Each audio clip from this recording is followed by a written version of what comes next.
வண்டலூர் உயிரியல் பூங்காவில் கத்திரி வெயிலின் தாக்கத்திலிருந்து உயிரினங்களை பாதுகாக்க பல்வேறு நடவடிக்கைகள் மேற்கொள்ளப்பட்டு வருகின்றன.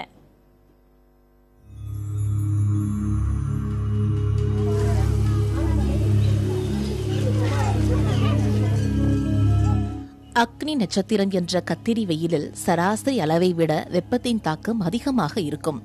இதுபோன்ற காலங்களில் வன உயிரினங்கள் பாதிக்கப்பட அதிக வாய்ப்பு உண்டு.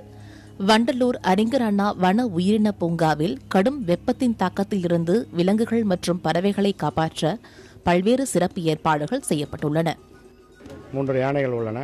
அவைகளுக்கு இந்த மிகவும் சூடான ஒரு நேரமாக 3 மணிலேருந்து 4 மணி கருதி அந்த நேரத்தில் அதுக்கு ஷவர் இது பண்ணியிருக்கிறோம். அதாவது நீர் தெளிப்பான் மூலயமா அதை வந்துட்டு ஒரு 1 ஹவர் அது இது பண்ணோம். அப்புறம் சேற்று குளியல் இதெல்லாம் இது பண்ணோம். சேற்று குளியல் உள்ளே நாங்கள் இது பண்ணி வச்சுருக்கிறோம். அப்புறமா சேற்று குளியல் முடிஞ்சோடனே இந்த நீர் தெளிப்பான் மூலயமா அது பண்ணுறோம். இங்குள்ள பல்வேறு விலங்குகள் மற்றும் பறவைகள் வெளிநாட்டிலிருந்து வரவழைக்கப்பட்டவை. வெள்ளை மயில், பஞ்சவர்ண கிளி, வெள்ளைக்கிளி, வெள்ளை புலி ஆகிய விலங்குகளுக்கு தமிழகத்தின் தட்பவெப்பம் சவாலாகத்தான் இருக்கும். எக்ஸோட்டிக் பேர்ட்ஸ் இருக்குது.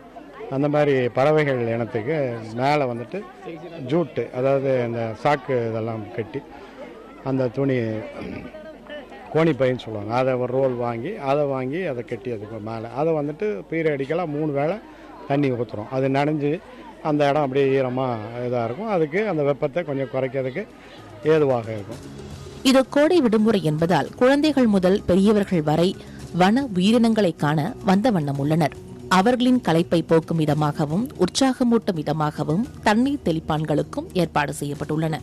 நாங்கள் ஃபேமிலியோட சம்மர் இதுக்கு இங்கே ஜூ சுற்றி பார்க்கலான்னு வந்தோம். இங்கே எப்படி சொல்கிறதுனா அனிமல்ஸ்க்குலாம் இங்கே ரொம்ப ஹாட்டாக இருக்கிறதுனால சம்மருக்கு ஏற்ற மாதிரி இங்கே எலிஃபண்ட்டுக்கு ஷவர் கொடுக்குறாங்க. அதே மாதிரி பீகாக் அங்கெல்லாம் அப்பப்போ வாட்டர் நல்லா ஷவர் கொடுத்துட்டு தான் இருக்காங்க. அண்ட் ஆல்சோ அதுங்களுக்கு எப்படி சொல்கிறது, இங்கே நாங்கள் வர்றதுக்கும் எங்களுக்கும் நடக்க முடியாதவங்களுக்கு வண்டி இல்லை சைக்கிள் எடுக்கிறவங்க அந்த மாதிரி ரொம்ப அதான் ஈஸியாக வர்றதுக்கு எல்லாம் நிறைய பண்ணி வச்சுருக்காங்க. சுற்றுச்சூழல் சமநிலையில் பறவைகள் மற்றும் விலங்குகள் முக்கிய பங்கு வகிக்கின்றன. எனவே வாட்டும் கோடை காலத்தில் அவற்றை காப்பது அனைவரது கடமையாகும்.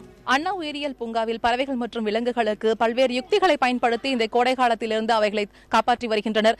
மேலும் இந்த கோடை காலத்தில் பல்வேறு விதமான நோய்கள் அவைகளை தாக்கக்கூடும் என்பதால் இங்கு மருத்துவ பரிசோதனைகளும் அவ்வப்போது வழங்கப்பட்டு வருகின்றன. புதிய தலைமுறை செய்திகளுக்காக ஒளிப்பதிவாளர் தங்கதுரையுடன் மும்தாஜ்.